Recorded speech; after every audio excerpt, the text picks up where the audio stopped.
Good morning, good evening. Happy Saturday, everyone. Now, last week, or this week, I should say, have been sick like a dog. I am 95 to 85% better. I believe it was a head cold, right here, with a 24-hour stomach bug. And on top of that, PMS. Mother Nature kicked my ass. And it was just an interesting week. Now, I am grateful that it's just been an interesting, emotional week for me. I've been crying a whole lot. Everything's fine. The family's fine. We're good. It's just I got some pretty interesting news.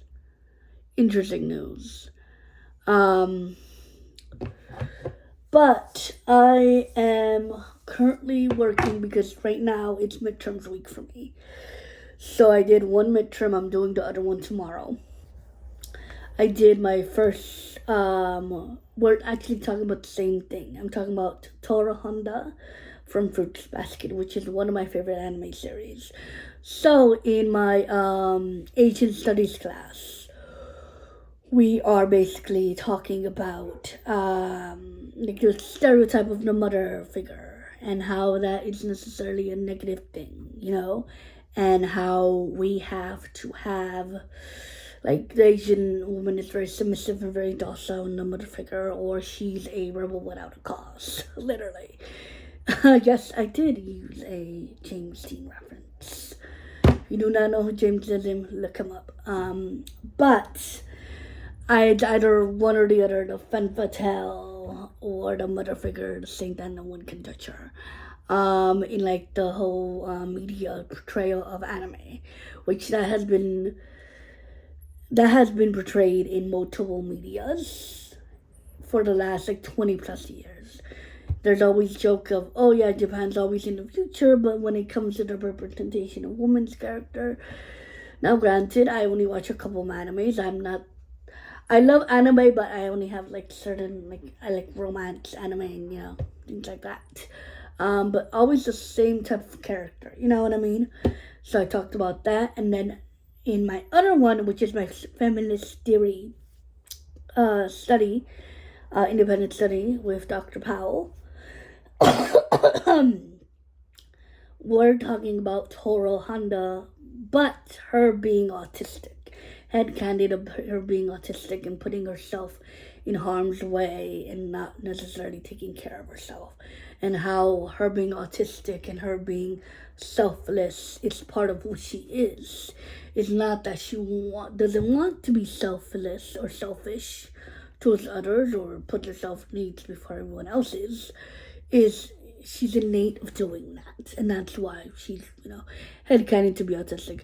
I think majority of all the characters in Fruit Basket have some part of mental illness, depression, OCD, things like that. Bipolar, they're technically headcanon to be this type of, thing, But Fruit Basket conversation for another day. But, so that's gonna be, and I also have a study session at 9 a.m., which, thank the Lord, I feel a lot better, because for my technically midterm, for my science in gender, we are doing it at 9 a.m. tomorrow, and yes, we can have a study group, because she wants us to pass the class, which I could not agree anymore. And then next week, I believe I have my first paper due for her. And I'm doing pretty good in majority of all my classes. Nutrition is doing well. Pretty good, if I do say so myself. My stagecraft and violence class, we're reading a lot of plays. We actually talked about Romeo and Juliet, the scene, last week or this week, something like that. No, it was last week, and we compared the original version to the Baz Luhrmann one, and I prefer the original version. No offense to Baz Luhrmann, I absolutely Baz is one of my favorite directors. He directed one of my favorite films of all time, Elvis. Granted, my honey was in it, but still. So we compared the two, and we talked about the emotion, the technology, the violence, the stagecraft, the lighting, and whatever, which I love learning about things like that.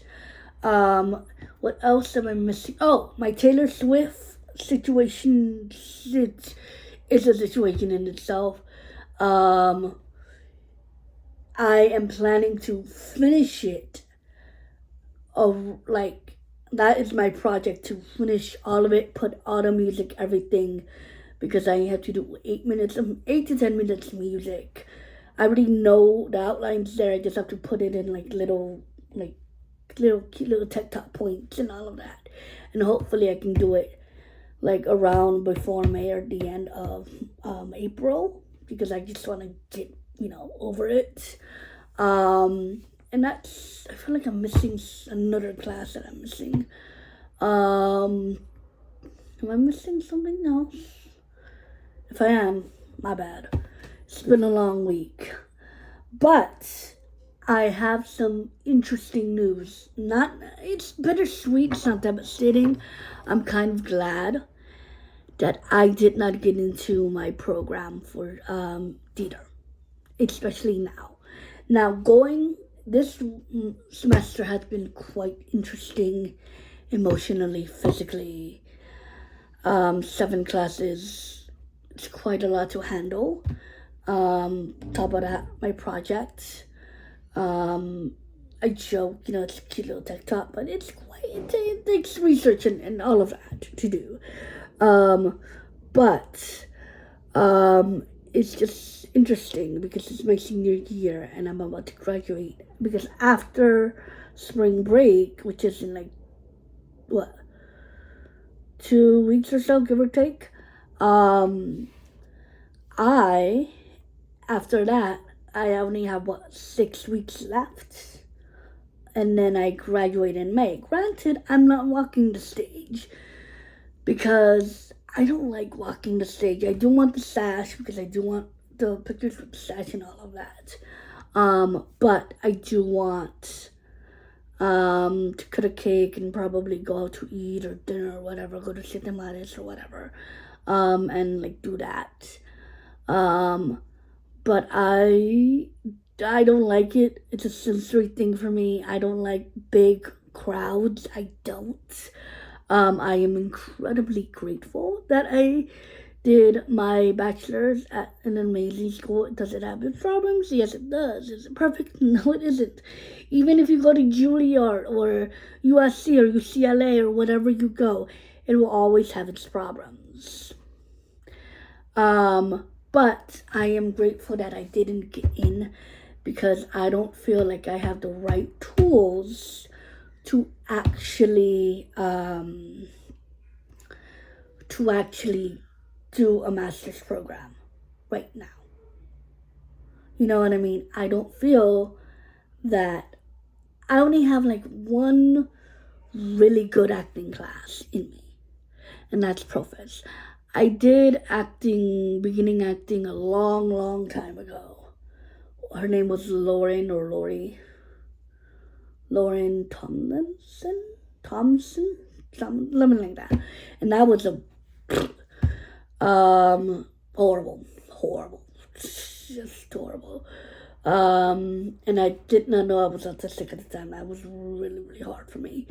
And also fundamentals of acting, which out in itself, I think